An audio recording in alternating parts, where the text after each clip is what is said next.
இந்த சர்வரில் பார்த்தீங்கன்னா எனக்கு இருக்க மாதிரி லக்கு வேறு யாருக்குமே இருக்கான்னு நினைக்கிறேன். இதில் பாருங்கள் ஃபஸ்ட்டு 5 ஸ்பின்லேயே பார்த்தீங்கன்னா இந்த பிளேடு ஃப்ரம் அப்படின்ற இந்த அமௌண்ட் பார்த்தீங்கன்னா கொடுத்துட்டாங்க. அதுக்கப்புறம் பார்த்தீங்கன்னா அதே மாதிரி இன்னொரு ஃபஸ்ட்டு 5 ஸ்பின்லேயே பார்த்தீங்கன்னா இந்த ஒரு எஸ்கேஎஸ்க்கான ஸ்கின்னும் பார்த்தீங்கன்னா கொடுத்தாங்க. நெக்ஸ்ட்டு பார்த்தீங்கன்னா ஃபேடரி வீலில் ஃபஸ்ட்டு 5 ஸ்பின்னுக்கு பார்த்தீங்கன்னா இந்த ஒரு மாஸ்க்கும் அதுக்கப்புறம் அடுத்து 49 ஸ்பின்னுக்கு பார்த்தீங்கன்னா இந்த ஒரு குளோவில் பார்த்தீங்கன்னா கொடுத்தாங்க. இதோட பார்த்தீங்கன்னா எனக்கு வந்து லக்கு முடிஞ்சிச்சு. இதுக்கப்புறம் எந்த ஒரு ஸ்பின் பண்ணாலும் நமக்கு வந்து எந்த ஒரு ரேரியோடும் கொடுக்க மாட்டாங்க அப்படின்னு நினச்சிட்டு இருந்தேன். ஆனால் நான் நினச்சது ஒன்று நடந்தது ஒன்று. இதில் பார்த்தீங்கன்னா நான் வந்து ஃபஸ்ட்டு ஒரு 19 டைம் மட்டும் தான் நான் வந்து ஸ்பின் பண்ணுவேன். அதில் பாருங்கள் என்ன கிடைக்குதுன்னு பாருங்கள். முதல் ஸ்பின்லேயே பார்த்தீங்கன்னா இந்த ஒரு பண்டில் கொடுத்துட்டாங்க நமக்கு வந்து.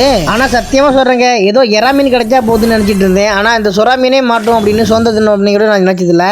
அவங்க மொத்தத்தில் மான்ஸ்டர்ல டே அண்ட் நைட் வேலை பார்க்குறாரு போல. அதிர்ஷ்டத்துக்கு நேரம் கிடையாது. நெக்ஸ்ட் நம்ம சேனலில் பார்த்தீங்கன்னா ஃப்ரீ ஃபயர் பார்த்தீங்கன்னா அப்கமிங் அப்டேட்ஸு அப்கமிங் ஈவெண்ட்ஸ் இது எல்லாமே ஃப்ரீ ஃபயரில் வரக்குன்னு சொல்லிடுவோம்.